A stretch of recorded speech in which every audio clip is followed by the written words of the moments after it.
Manoj Tiwari north east Delhi से 3 बार के MP, इनका अश्लीलता पर दिया गया ये बयान सुनिए। मेरे गाने ऐसे कोई नहीं है जो अश्लील में आते हैं कि आजकल फिल्मों के बाद ओटीटी बनने लगी है।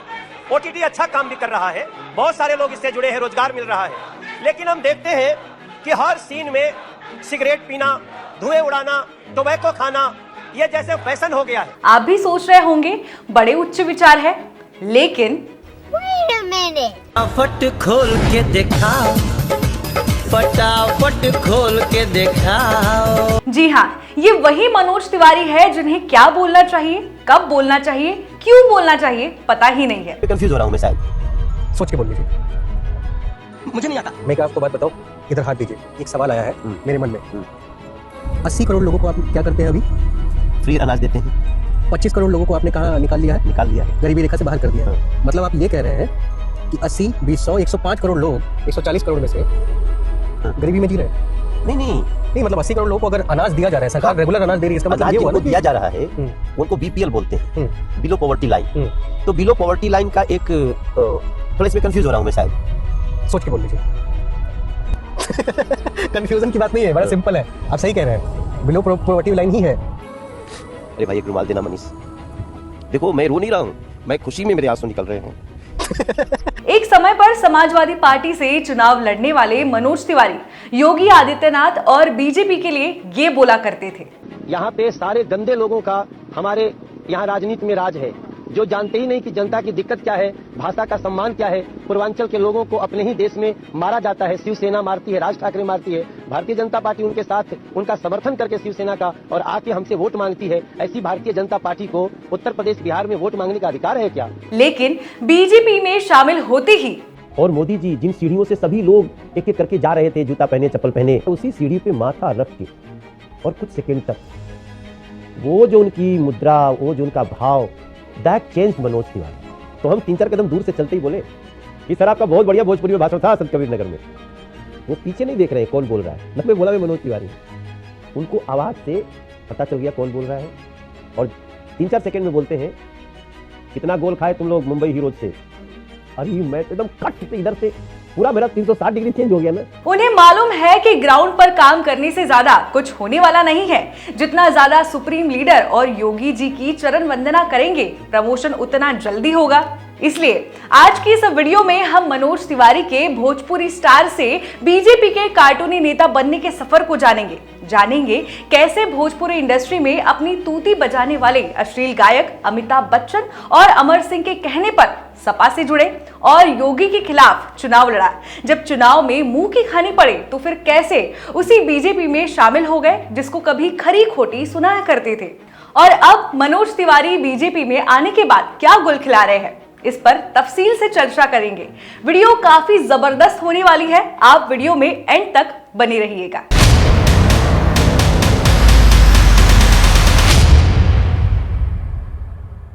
मैं विदिशा, आप देख रहे हैं मॉलिटिक्स। मनोज तिवारी का जन्म 1 फरवरी 1971 को उत्तर प्रदेश के वाराणसी में पिता चंद्रदेव तिवारी और मां ललिता देवी के घर हुआ था। मनोज अपने 6 भाई बहनों में से एक है। उनका परिवार मूल रूप से बिहार के कैमूर जिले के अतरवलिया गांव से ताल्लुक रखता है। उनकी शुरुआती पढ़ाई वाराणसी में हुई।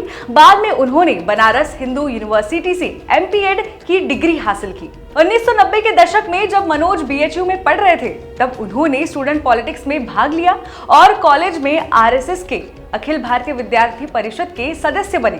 एबीवीपी में उनकी सक्रियता ने उन्हें कॉलेज पॉलिटिक्स में ला खड़ा किया।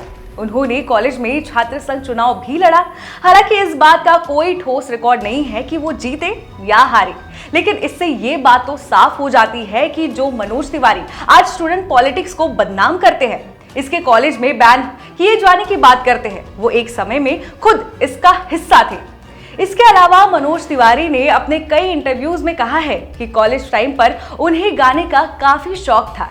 वो अपने कॉलेज के सुपरस्टार हुआ करते थे। हालांकि उनकी इस बात में दम है, क्योंकि 1990 के दशक के अंत तक वो भोजपुरी गानों में दिखने शुरू हो गए थे।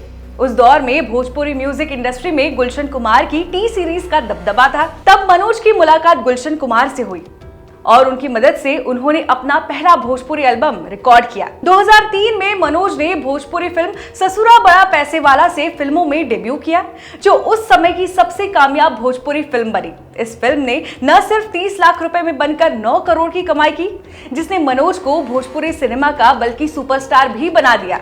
2003 से 2009 तक मनोज तिवारी ने कई हिट फिल्में दी, जैसे दरोगा बाबू, आई लव यू और बंधन टूटे ना। इसके अलावा वो बिग बॉस 4 में भी नजर आए, जहां उनकी डॉली बिंद्रा के साथ तीखी नोक-झोंक सुर्खियों में रही। इस दौरान वो भोजपुरी सिनेमा के सबसे बड़े चेहरों में से एक बन चुके थे। लेकिन दोस्तों, यहीं से उनकी जिंदगी में एक नया मोड़ आया, जो था सियासत का। 2009 में मनोज तिवारी ने सियासत में कदम रखा। वो समाजवादी पार्टी में शामिल हुए और गोरखपुर लोकसभा सीट से योगी आदित्यनाथ के खिलाफ चुनाव लड़ा।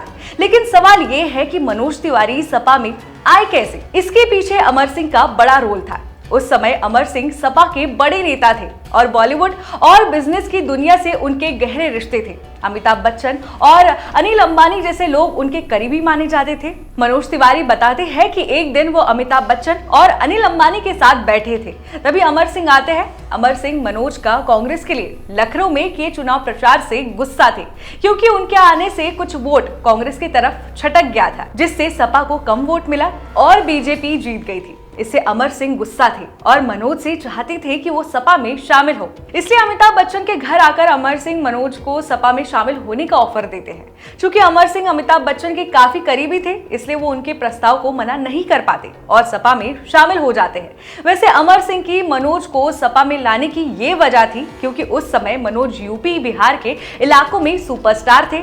मनोज की मदद से सपा को भोजपुरी बेल्ट में मजबूत पकड़ चाहिए थी, इसलिए वो मनोज तिवारी को सपा में लाने का फैसला लेते हैं और 2009 के चुनाव में गोरखपुर से योगी आदित्यनाथ के खिलाफ लड़ते हैं। हालांकि इस चुनाव में मनोज को करारी हार का सामना झेलना पड़ता है। इस हार के बाद मनोज ने सपा पर कई सवाल उठाए। उन्होंने कहा कि सपा ने उन्हें प्रॉपर सपोर्ट नहीं दिया। सपा से निकलने के बाद वो पॉलिटिकली इनएक्टिव हो जाते हैं। हालांकि इस बीच वो अन्य आंदोलन में भी दिखे।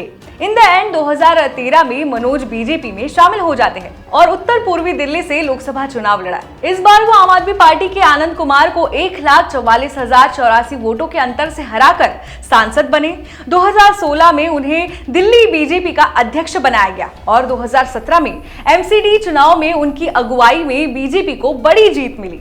इसके बाद से 2019 का लोकसभा इलेक्शन हो या फिर 2024 का, मनोज तिवारी ने दोनों बार बड़े अंतर से जीत हासिल की। अब आप सोच रहे होंगे कि इतने बड़े अंतर से जीत हासिल की है तो जरूर अपने इलाकों में अच्छे काम किए होंगे, 3 टर्म से एमपी है तो जरूर कुछ क्रांतिकारी कदम उठाए होंगे।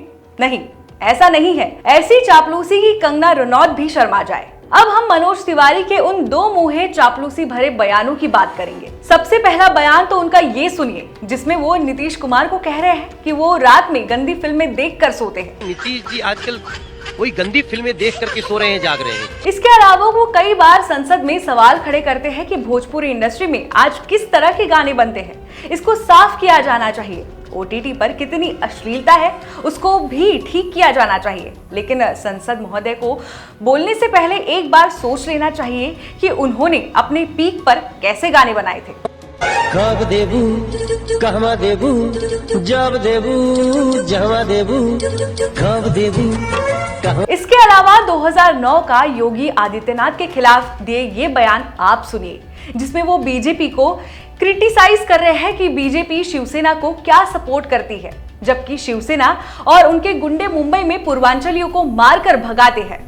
पूर्वांचल के लोगों को अपने ही देश में मारा जाता है, शिवसेना मारती है, राज ठाकरे मारती है, भारतीय जनता पार्टी उनके साथ उनका समर्थन करके शिवसेना का और आके हमसे वोट मांगती है। ऐसी भारतीय जनता पार्टी को उत्तर प्रदेश बिहार में वोट मांगने का अधिकार है क्या? लेकिन आज जब फिर से पूर्वांचलियों को मारा जा रहा है, सेंटर में बीजेपी की गवर्नमेंट है, महाराष्ट्र में बीजेपी अलायंस गवर्नमेंट है, तब मनोज तिवारी सवाल क्यों खड़ा नहीं करते?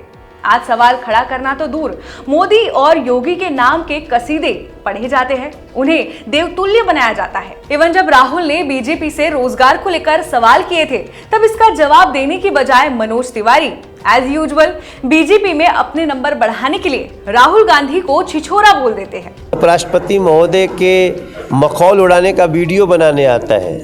ये छिछोरा व्यक्ति है, क्या हमसे पूछवा रहे? अब राहुल गांधी कितने छिछोरे हैं इसका मालूम नहीं, लेकिन मनोज तिवारी एक बार अपनी पार्टी के ही नेताओं की तरफ देख लेते तो शायद छिछोरा शब्द ही कम पड़ जाता। मैं यहाँ कुलदीप सेंगर, बृजभूषण सिंह जैसे नेताओं की बात कर रही हूँ। एक कॉन्विक्टेड है, एक पर आरोप है। इसके अलावा महिलाओं के खिलाफ भद्दी बातें कहने में बीजेपी के नेता कितने आगे हैं, इसका मुझे आपको बताने की जरूरत नहीं है। कालकाजी भी सुधार कैंप के सामने वाली, बराबर वाली, अंदर वाली सारी की सारी सड़कें प्रियंका गांधी के गाल जैसे जरूर बना देंगे। इवन जब उनके खुद की कॉलेज बीएचयू में 2021 में रेप की घटना सामने आई, तब मनोज तिवारी के मुंह से एक शब्द नहीं निकला। बतौर सांसद और बीएचयू के पूर्व छात्र, और उनकी जिम्मेदारी नहीं थी कि वो इस मामले में आवाज उठाते, लेकिन वो चुप रहे और दूसरों पर नैतिकता का पाठ पढ़ाते रहे। नैतिकता से याद आया, सुनने में आया है कि मनोज तिवारी हर साल थाईलैंड जाते हैं। बहुत नजदीक है एक जगह थाईलैंड, हम तो लगातार कोई साल ऐसा नहीं हो न जाते हो। किस काम के लिए? अरे आप लोगों की सोच गंदी है। मनोज तिवारी के अनुसार वो थाईलैंड राम कथा के लिए जाते हैं। राम कथा के लिए गए। वैसे इस बात का पता हमारे प्रोड्यूसर को भी नहीं था। अब वो रिक्वेस्ट कर रहे हैं कि प्लीज मनोज जी से पता पूछा जाए उस जगह का जहां पर थाईलैंड में राम कथा होती है।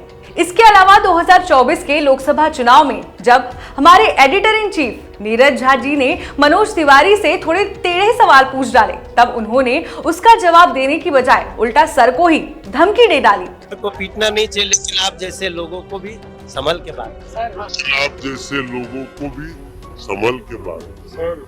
हालांकि मनोज तिवारी हमेशा टेढ़े सवालों पर धमकियां नहीं देते, बल्कि कभी कभी वो मोमेंट के शिकार भी हो जाते हैं। हमारे consulting editor Anil Sharda sir का ये वायरल इंटरव्यू तो आपने देखा ही होगा। थोड़ा इसमें कंफ्यूज हो रहा हूं मैं शायद। सोच के बोल लीजिए। वैसे ये वही मनोज तिवारी है जो अपने आप को इकोनॉमिस्ट भी बताते हैं।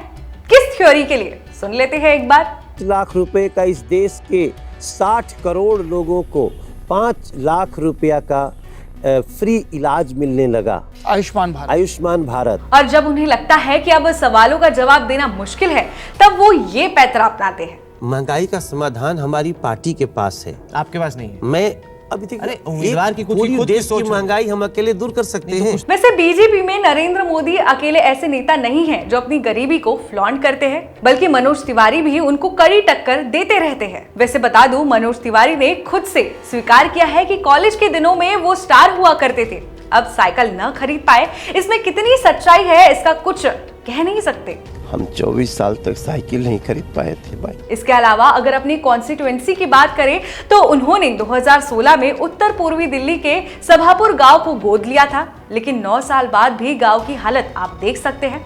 सड़कों पर नाले बह रहे हैं और स्कूल जाने वाले बच्चे कीचड़ से गुजर रहे हैं। मनोज ने विकास का वादा किया, लेकिन हकीकत में कुछ नहीं हुआ।